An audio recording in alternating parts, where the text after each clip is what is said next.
రాష్ట్ర చిహ్నంలో 3 రంగులు. ఇదేమైనా పార్టీ చిహ్నమా? పార్టీ ముద్ర ఉండేలా ప్రణాళిక? అసలు రేవంత్ సర్కార్ ఉద్దేశం ఏంటి? చిహ్నంలో రాచరిక గుర్తులు తీసేయడమా? తమ పార్టీ రంగులను అందులో పెట్టడమా అనేటువంటిది మరి ఏదైతే చర్చ జరుగుతా ఉన్నదో తెలంగాణ రాష్ట్రంలో ముద్ర మార్చాల, లోగోని మార్చాలని కొత్త ప్రభుత్వం తీసుకున్న నిర్ణయం మీద 3 రంగులు అంటే ఒక పార్టీ రంగులు కలిసేటట్టు పెట్టిరట. పార్టీ ముద్ర ఉండేటట్టు చేసిండ్రు. చిహ్నంలో రాచరిక గుర్తులు తీసేయడం ఎందుకు? తెలంగాణకి ఇంకా అది ఎవర్ గ్రీన్ అనమాట.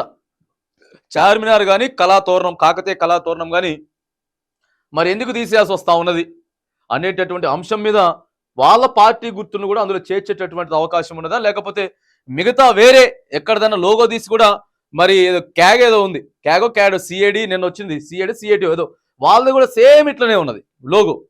ఆ లోగోను కూడా ఇప్పుడు కాంగ్రెస్ ప్రభుత్వం కాపీ కొట్టింది అని ఇక అవి అన్ని అంశాల మీద కూడా సర్వత్రా చర్చ జరుగుతూ ఉన్నది. 3 రంగుల జెండా బట్టి సింగమోలే కదిలినాడు ఒక్కరో కాంగ్రెస్ సూర్యుడు. ఇప్పుడు ఈ పాట స్ఫూర్తి రాష్ట్ర చిహ్నంలోనూ కనబడుతుందా అంటే అవుననే సమాధానం ఇస్తోంది. తాజాగా రాష్ట్ర చిహ్నం పేరుతో హడావిడి చేస్తున్న రేవంత్ సర్కార్ లీక్ చేసిన ఓ చిహ్నంలో 3 రంగులు కనిపించాయి. తమ పార్టీ జెండాను చిహ్నంలో పెట్టేందుకు కాంగ్రెస్ ప్రయత్నిస్తుందన్న విమర్శలను మూటగట్టుకుంటోంది. తెలంగాణ సమాజం నుంచి వ్యతిరేకత ఉండటంతో ఇక చేసేది ఏమీ లేక ప్రస్తుతానికి వెనకడుగు వేసింది.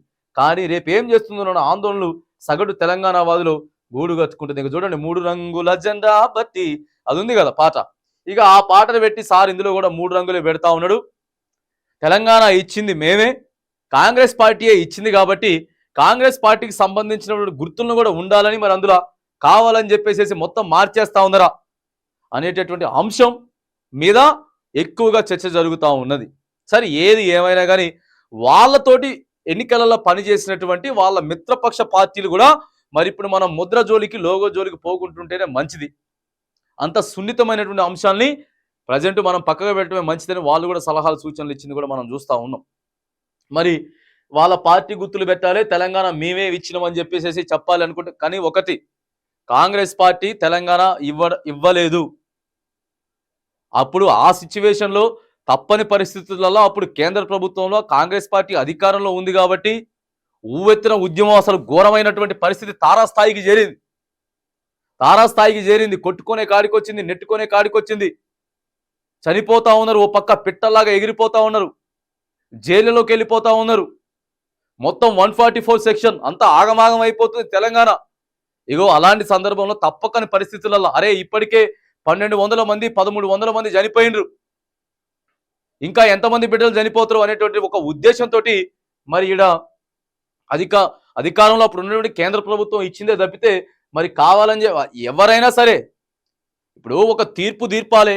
ఆ తీర్పు తీర్చేటటువంటి ప్లేస్లో ఉన్నప్పుడు ఖచ్చితంగా ఉన్నటువంటి పరిస్థితులను బట్టి కింద ఎవరెవరు ఎట్లా పరిస్థితులు ఉన్నాయి అనేటటువంటి పరిస్థితిని బట్టి ఇప్పుడు ఒకవేళ కోర్టు జడ్జి అయినా సరే ఏం చేస్తాడు, వాదోపవాదాలను విన్న తర్వాత నేను కోర్టు జడ్జిని, నేను ఏది చెప్తే అది నేను ఏది తీర్పిస్తే చెప్తే నడుస్తుంది.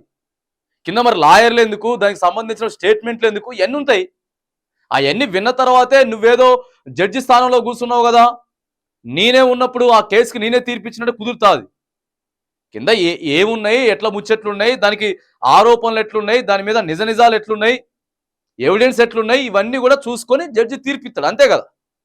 మరి అంతేగాని మేమే ఇచ్చేసినాం అని అంటే మరి 1200 మంది చచ్చిపోయిన ప్రాణాలు వెనక తీసుకొస్తారా? కాంగ్రెస్ పార్టీ వెనక తీసుకొస్తాదండి. మరి ఎవరు చచ్చిపోయినప్పుడే ఓ 5 మందో 10 మందో చచ్చిపోయినప్పుడే అప్పుడే వేయచ్చు కదా, అరే ఇంకా ఎక్కువ సంఖ్య పెరిగిపోతుందని చెప్పి. మరి ఏం కానటువంటి పరిస్థితులలో చేతులు వదిలేసుకునే పరిస్థితులలో అప్పుడు కాంగ్రెస్ పార్టీ తెలంగాణ రాష్ట్రాన్ని అది కూడా ఇవ్వాలి కాబట్టి రాజ్యాంగంలో డాక్టర్ బాబాసాహెబ్ అంబేద్కర్ ఆయన పొందుపరిచిండు, వాడు రాసిండు కాబట్టి ఆర్టికల్ 3 రాసిండు ఆయన. ఆర్టికల్ 3లో మీకు చిన్న చిన్న రాష్ట్రాలుగా విడిపోవచ్చు అని చెప్పి రాసిండు కాబట్టి వీళ్ళు ఇచ్చారు, కానీ ఉత్తగిచ్చారు. మరి మేమే ఇచ్చేసినాం అంటే కూరుతాది. మరి ఇండియాకు భారతదేశం ఎవరిచ్చారండి, స్వాతంత్రం ఎవరిచ్చారు? భారతదేశానికి స్వాతంత్రం ఎవరిచ్చారు? మరి అంటే ఇప్పుడు పోరాట సమరయోధులంతా కూడా పక్కకు పోయినట్టేనా? గాంధీ గారు, నెహ్రూ గారు, సుభాష్ చంద్రబోస్ గారు, ఇంకా పెద్ద పెద్ద గొప్ప వాళ్ళంతా ఉన్నారు. మరి వాళ్ళు ఇంకెందుకు? మరి బ్రిటిష్ వాళ్ళు ఇచ్చారు, బ్రిటిష్ వాళ్ళు వదిలేసిపోయారు, అంతే కదా. బ్రిటిష్ వాళ్ళు ఇచ్చారు, మరి ఇప్పుడు మనకి స్వతంత్రాన్ని వాళ్ళే ఇచ్చినట్ట లేకపోతే మనం కొట్లాడి సాధించుకున్నట్ట. మరి ఇవన్నీ కూడా పరిగణలోకి తీసుకోవాల్సి ఉంటుంది. కాబట్టి ఇగో మేమే ఇచ్చేసినాం, మేమే చేసినటువంటి అంశాన్ని పక్కగా పెట్టి ఇష్టం వచ్చినట్టు మేము లోగోలను మార్చేస్తాం, మా పార్టీ గుర్తులను వేసేసుకుంటాం, మేము ఏది పడితే అది చేసేస్తాం, అధికారం ఉన్నది మా ఇష్టం అని చెప్పేసరికి ఏమైంది, పెద్ద ఎత్తున తెలంగాణ సమాజం వ్యతిరేకమైంది. వ్యతిరేకంగా ఇది చేయబట్టే మళ్ళీ వెనక్కి దగ్గర మళ్ళీ ముందు ముందు కూడా మేము కార్యాచరణ చేస్తాం, మేము ఇట్లనే పోకడబోతాం, మా ఇష్టం వచ్చింది మేము చేసేసుకుంటాం అని చెప్పేసి అంటే మాత్రానికి మళ్ళీ ఒక ఉద్యమం చూడాల్సి ఉంటుంది. కాంగ్రెస్ పార్టీ అప్పుడు ఏదైతే తెలంగాణ ఉద్యమాన్ని చూసిందో మళ్ళీ అదే కాంగ్రెస్ పార్టీ మళ్ళీ అదే తెలంగాణలో మళ్ళీ ఒక ఉద్యమం చూడాల్సి ఉంటుంది. ఖచ్చితంగా అదే ఉద్యమం చూడాల్సి ఉంటుంది. ఈ లోగోలను మార్చుతాం, లేకపోతే అవి చేస్తాం ఈ చేస్తాం కాకుండా దయచేసి పాలన గాడిలో పెట్టండి అని చెప్తా ఉన్నాం. సంక్షేమం ఇవ్వండి, అభివృద్ధి ఇవ్వండి. మీరు ఏవేవైతే మీరు ప్రధానంగా ఇక్కడ రాష్ట్రంలో అధికారంలోకి రావడానికి ఏంటి ప్రధాన కారణం? 6 గ్యారెంటీలు. మీ 6 గ్యారెంటీలు ప్రజలు నమ్మిండ్రు, ఇస్తా అని చెప్పేసి అనుకున్నారు కాబట్టి ఇచ్చిర్రు.